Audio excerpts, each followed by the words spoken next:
Assalamu alaikum урматтууларым. Мол Шопокова көчөсүн билесиңер да 2 жыл мурун жасаган бир нече жолу жолдун сапатына, жамандыгына көтөрүп, кайрадан буздуруп, 500 метрин кайрадан асфальт жасаган, ошондо дале бар бир түзүк курук болбоду. Эми мен бул жол майлы более-менее жолду жасады. Башка нерсе. Ошо жолду жасап атканда мол лотокторду да жасап кеткен да. То есть бул лотокторго 2 жыл болду да, 2 жыл, ашы барса 3 жыл болгондор. Карагыла эми. Мына не деген.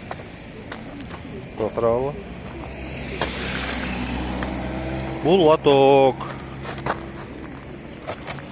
Ким чыгарган, кимден алып койгон буну бир Кудай билет.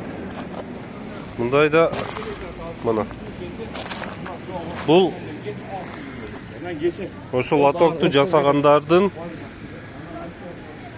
кайдыгерлиги да. Эптеп жасап сатсам, сатып алсам, маржа не болот, иши да болот да. Мына кол менен эле кетип атат.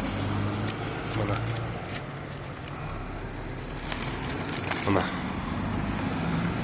А бирок бул бюджеттен жасалган да, бул бюджеттен акчасы алынып, элдин акчасы алынып, эртең эле бул бузулат.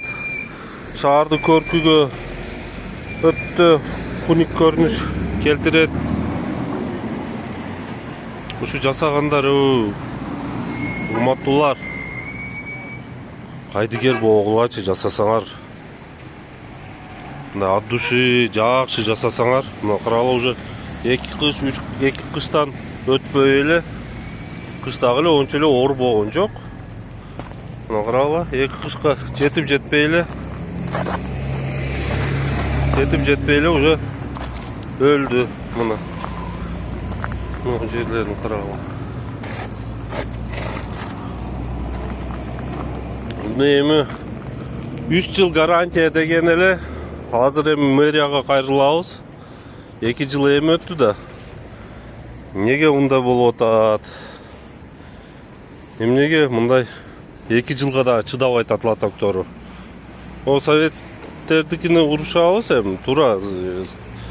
Бирок кээ бир жерде карасаң, СССРдин лотоктору дагы эле турат, бузулбай. Мына